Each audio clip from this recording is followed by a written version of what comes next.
Hello বন্ধুরা, আসসালামু আলাইকুম। সবাই আশা করি ভালো আছেন। আলহামদুলিল্লাহ, আমিও ভালো আছি।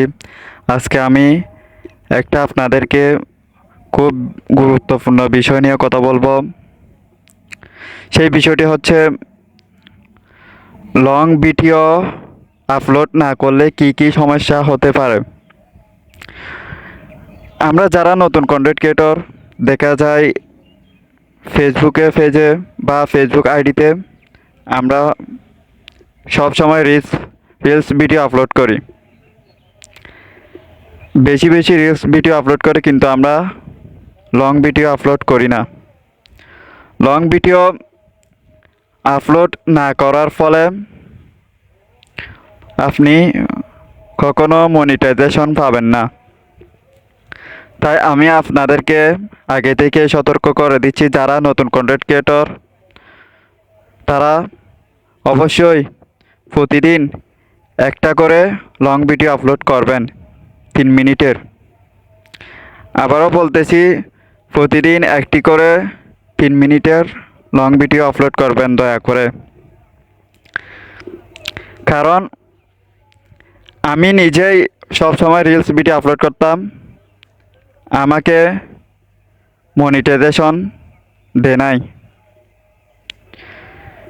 কারণ হচ্ছে আমি মাত্র 60টা মতো লং ভিডিও আপলোড করেছিলাম। তারপর আমি অনেক চিন্তায় ছিলাম। তারপর হচ্ছে আমি প্রায়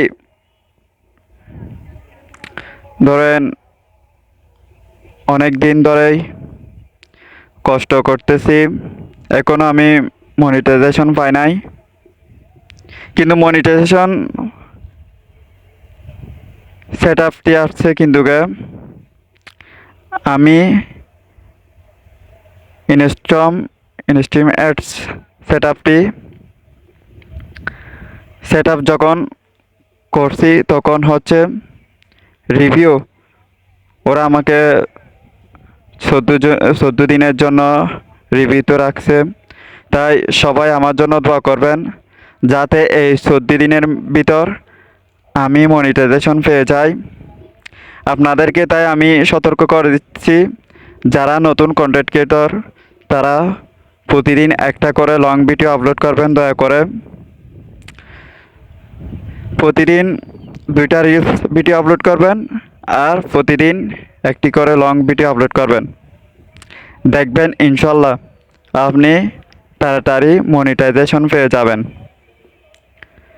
তাই সবাই দয়া করে এই ভিডিওটি শেয়ার করে দেবেন, যাতে আপনাদের মতো নতুন কন্টেন্ট ক্রিয়েটররাও এই ভিডিওটি দেখে অনেক কিছু শিখতে পারে।